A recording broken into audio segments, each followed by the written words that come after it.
Vous êtes signataire des principes de Principles for Responsible Banking. Donc, à ce titre, vous êtes vous aussi engagé à ce qui était le sujet de la table ronde précédente, l'alignement. En plus, il se trouve que vous avez annoncé une stratégie climat-énergie en quelque sorte très ambitieuse qui a été, une fois n'est pas coutume, saluée par beaucoup d'ONG. Donc, est-ce que vous pouvez nous en parler ? Merci tout d'abord de nous donner l'opportunité de présenter la vision du Crédit Agricole, non seulement la vision, mais ce qu'on fait. En préambule, ce que je voudrais dire, c'est que notre action sur le climat, nous considérons que c'est une action de responsabilité et qui s'inscrit complètement dans l'ADN du groupe Crédit Agricole, créé il y a 150 ans. Le groupe Crédit Agricole a été créé avec l'objectif d'abord de servir la société. Et cet objectif, nous l'avons réaffirmé dans le plan à 3 ans que nous avons présenté au mois de juin. C'est un plan où il y avait des éléments financiers, mais dont les éléments majeurs, c'était un projet client, un projet humain et un projet sociétal. Et nous avons défini une raison d'être dans laquelle l'action pour l'intérêt de la société figure. Donc, ça, c'est le cadre général. Ensuite, pour ce qui concerne, en effet, la question du climat, nous avons présenté au mois de juin une stratégie climat. Stratégie climat qui intègre le désengagement du financement de l'ensemble de l'énergie carbonée en 2030 dans l'OCDE et en 2040. Je dois dire que cet objectif, nous le considérons, ces dates, comme des dates limites. Et clairement, nous ferons... Pardonnez-moi, du charbon thermique. Hein. Oui, c'est ça, du charbon thermique. Et nous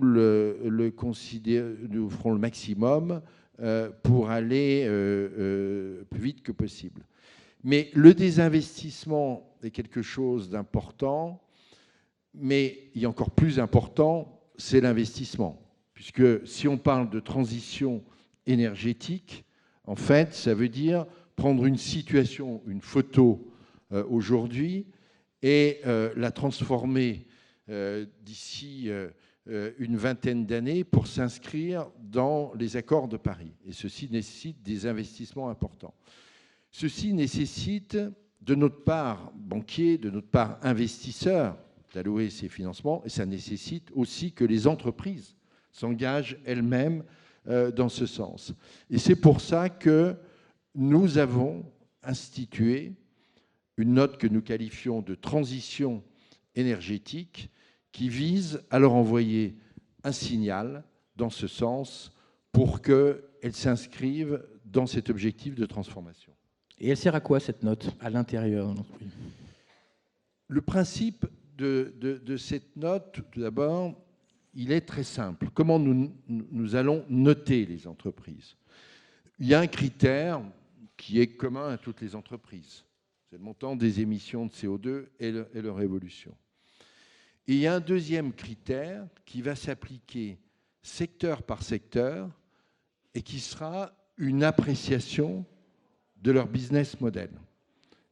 Comment elles font elles-mêmes évoluer leur business model, soit pour avoir une efficacité énergétique accrue, soit pour permettre un recours à une énergie carbonée plus faible. Prenons un exemple très simple. On vient de financer le remplacement d'un ferry entre la France et la Corse, qui fonctionnait avant au fioul. Maintenant, il fonctionne au gaz. C'est 60% de réduction de CO2. Et on pourrait avoir les mêmes réflexions sur les voitures pour ce qui est de la question du passage des moteurs thermiques aux moteurs électriques. D'accord. Et ça va concerner l'ensemble des métiers du groupe. Alors, cette politique va concerner en effet l'ensemble des métiers du groupe. Elle va s'appliquer dans les métiers de financement. Et là, je reviens à cette note. L'idée derrière de cette note, à partir de cette note, c'est de bonifier le coût du financement pour les entreprises. Et au fond, parce qu'il faut créer un alignement entre l'intérêt économique et l'intérêt de la société en général, au cas présent, sur la question du climat. Elle va concerner aussi le métier d'investissement. Il se trouve qu'outre mes fonctions au niveau du groupe, je suis directeur général d'Amundi, et nous avons annoncé il y a 1 an une politique consistant à dire l'ensemble de nos fonds à horizon fin 2021 seront 100% ESG. 100% ESG, ça veut dire qu'au-delà des critères financiers, notre politique d'investissement intégrera ces notations ESG et la partie transition énergétique et un sous-ensemble de la note ESG globale. Et à partir duquel nous surpondérons ou sous-pondérons, voire dans quelques cas nous excluons des entreprises de nos portefeuilles. Et ce qui veut dire que sur le plan de l'investissement, là aussi, nous envoyons un signal aux dirigeants de ces entreprises. Vous avez aussi un puissant intérêt économique et financier, puisque comme un manager cherche la valorisation de son action, à intégrer ces éléments. Merci. Pour faire le lien avec la session suivante, vous savez que ce Climate Finance Day est dédié à la question de la transition juste. Quelle en est votre vision de conciliation entre la justice et la transition? Oui, c'est une question centrale. Et c'est pour ça, je reprends notre projet sociétal du groupe Crédit Agricole. Il a 2 axes. Le premier, c'est contribuer à la transition énergétique. Le deuxième, c'est contribuer à la cohésion sociale. Ce qu'en français traduit de l'anglais, on appelle la finance inclusive. Et ce point est fondamental, parce que quel est le sujet? Le sujet, c'est de donner à tous une énergie, et une énergie propre. Je crois qu'on pourrait d'ailleurs inscrire ce droit à l'énergie propre comme un droit concernant en fait l'ensemble de la planète. Et il faut que la gestion de cette transition soit acceptable socialement. Et ça veut dire que le montant des investissements, la nature des investissements soit adaptée au cas de chaque pays. Je vais prendre un exemple d'un pays comme l'Inde. Schématiquement, ils doivent doubler leur consommation d'énergie dans les 30 années qui viennent pour réaliser le développement de leur société. Aujourd'hui, les 3/4 de leur énergie est carbonée. Donc, quel mix énergétique pour le faire et quel montant de financement pour le faire? Il faut aussi que, dans un pays donné, la charge de ces investissements soit répartie équitablement entre les différentes couches de la population. Mais en même temps, on voit bien que si on le prend comme ça, c'est-à-dire comme une politique d'investissement s'inscrivant dans une trajectoire, se mettant en œuvre graduellement, différenciant la situation des pays, différenciant dans un pays donné la situation des populations, on voit qu'au fond, il n'y a pas de contradiction entre l'économie et l'écologie, ni même entre l'écologie et le social. Mais ces 3 éléments, en fait, doivent être menés simultanément. Et pour faire le lien entre ce que vous venez de dire et puis des questions de plus de technique financière, si je puis dire, est-ce qu'on peut dire que ce que vous faites, par exemple, ou ce que fait CACI plus précisément sur l'émission de Transition Bonds est relatif à ça? C'est une façon d'outiller en quelque sorte cette question de la progressivité que vous évoquiez. Tout à fait. Nous sommes très engagés. Depuis longtemps, CACIB est devenu le premier, était en 2018, je crois que c'est le cas aussi en 2019, le premier émetteur au plan mondial de green bonds, c'est-à-dire pour l'essentiel qui finance les énergies renouvelables. Récemment, la semaine passée, nous avons annoncé quelque chose que je trouve innovant et qui s'inscrit pleinement dans l'approche que je viens de décrire, ce qu'on a appelé un transition bonds, et qui est souscrit par un seul investisseur, en l'occurrence AXA, et qui vise en fait à financer des évolutions de mix énergétique allant dans le sens d'une réduction carbonée. On pense souvent, en effet, à la question du charbon. Oui, bien sûr, il faut se désengager du charbon. Et quand je prends les projections de l'AIE qui répondent aux accords de Paris, le charbon, aujourd'hui, c'est 35% dans le monde, de CO2. À horizon de la trajectoire de la COP 21, il faut que ce soit 6%. Si on prend le nucléaire et le gaz, le nucléaire, c'est de l'ordre de 15%. Dans la trajectoire AIE, ce sera à peu près 15%. Et le gaz est de 20%, devra être de 20%. Donc il faut passer, il faut sortir de ces seules approches d'exclusion qui, au fond, sont les plus faciles, et je dirais même qu'elles peuvent donner bonne conscience, vers ces approches qui consistent à dégager des ressources pour financer ces investissements dans les énergies qui permettent de respecter le mix en termes de CO2. Et à cet égard, je dois dire que la France est bien positionnée, non pas pour s'en satisfaire, mais elle est bien positionnée pour deux raisons. La première, pour son mix énergétique. Nous avons des mix énergétiques au monde les plus favorables en termes de CO2. Et le deuxième point, pour le rôle de la finance. Un récent rapport du Boston Consulting Group a été publié et qui classe, je veux dire clairement, les banques françaises, mais j'ajoute les asset managers, une étude vient de sortir à Londres sur ce thème, comme des leaders dans ce domaine. Donc il nous faut progresser, mais en même temps, je crois qu'il faut savoir reconnaître l'engagement qui a été fait, et non seulement un engagement d'objectif, mais d'ores et déjà les réalisations. Est-ce qu'il y a un message que vous voulez partager avec la salle, avec la communauté financière engagée sur ces questions de la finance verte qui est réunie ici? Est-ce que vous avez quelque chose à leur dire? J'aurais un ou deux messages, si vous voulez peut-être à passer. Le premier, c'est un message d'optimisme. Et mon optimisme, ce n'est pas un optimiste béat, c'est un optimisme qui repose sur deux éléments. Le premier élément, c'est que nous disposons, l'humanité dispose des capacités technologiques pour gérer cette mutation. La deuxième, c'est que les ressources financières existent.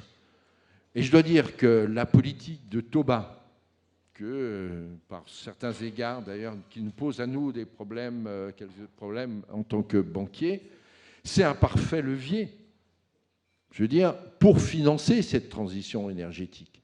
On retrouve la possibilité d'emprunter très long et pas cher. Or, de quoi il s'agit? Il s'agit du financement d'infrastructures de long terme.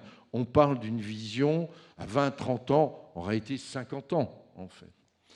Donc, nous avons les deux leviers clés pour mettre en œuvre cette transition énergétique.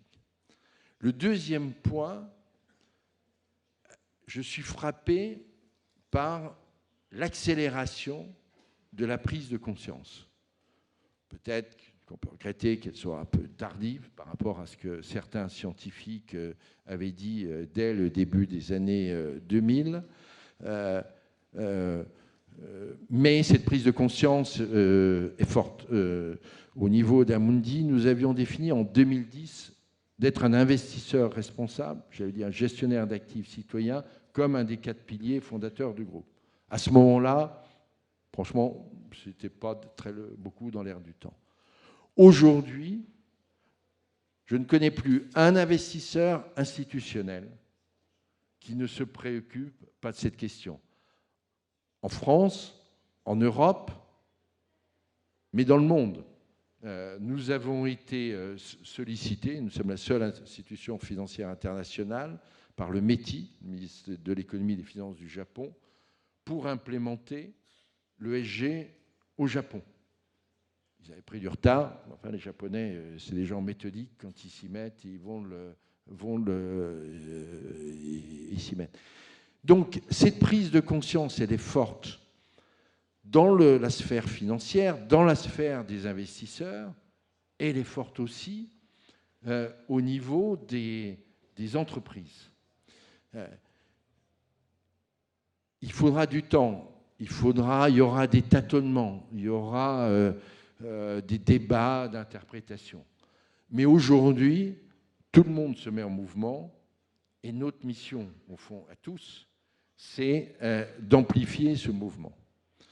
Le deuxième message que je voudrais faire passer, c'est que vous avez compris que, tant au niveau du groupe Crédit Agricole qu'au niveau d'Amundi, nous considérons que être un acteur engagé, se préoccuper de l'intérêt de la société en général, nous considérions que ce n'était pas une contrainte, mais c'était tout simplement aussi dans notre mission.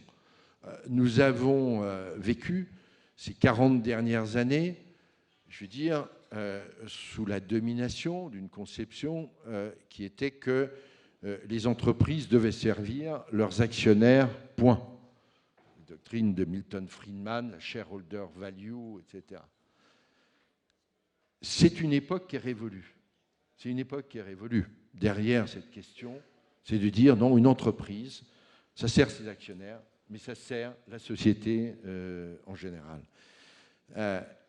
Et clairement, je veux dire, je pense qu'on est une avance, et quand je dis ça, ce n'est pas pour se satisfaire de cette avance, mais fondamentalement, c'est dans notre ADN.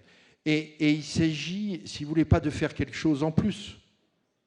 Il faut intégrer dans notre façon, dans nos métiers, au cas présent pour ce qui nous concerne, de financement ou d'investissement, il faut intégrer de manière permanente ces critères. Donc certes, il faut que la finance s'engage, il faut que les entreprises s'engagent, mais il faut aussi que les gouvernements s'engagent. C'est bien sûr le cas au niveau national, mais ça doit être le cas aussi au niveau européen, et je dirais même, s'agissant d'un problème planétaire, au niveau mondial. Au niveau européen, il est clair qu'on manque aujourd'hui d'une politique énergétique commune. Qu'on fait les débats sur le nucléaire entre certains pays. Ce n'est pas le monde financier qui peut la définir. Il est clair que dans cette politique énergétique, la question de la taxe carbone doit être traitée. C'est un signal important, cette taxe carbone. Il faut aussi qu'au niveau européen, on aille plus loin dans la levée de ressources, leur fléchage vers le financement des infrastructures. On se plaint d'un déficit de croissance économique en Europe, à juste titre. La zone euro, si vous je rappelle, est une zone excédentaire, 3% de surplus par rapport à son PIB. Nous avons les ressources. Pourquoi n'engageons pas des grands plans d'investissement sur les infrastructures et non seulement en Europe, mais vis-à-vis des pays émergents. Je prenais l'exemple du cas de l'Inde. Parce que, soyons clairs, le grand enjeu de la bataille, je veux dire, du réchauffement des émissions, il va se jouer dans les pays émergents, en numéro un. Ça ne veut pas dire qu'on ne doit rien faire chez nous, mais il va se jouer dans le numéro un. Et le troisième point, il faut des standards communs. Donc il y a le débat actuel sur la taxonomie. Pour moi, la question, c'est avant d'avoir tel ou tel standard ou tick the box, c'est qu'il y a une vision commune, des principes communs. Donc oui, les entreprises doivent s'engager, mais il faut en même temps que les gouvernements, dont je rappelle qu'ils ont la légitimité démocratique, donnent un cap, impulsent les politiques industrielles, impulsent des régulations adaptées aux nouveaux défis de cette période. La finance peut beaucoup, mais elle ne peut pas tout. Merci beaucoup, Monsieur Perrier. Merci.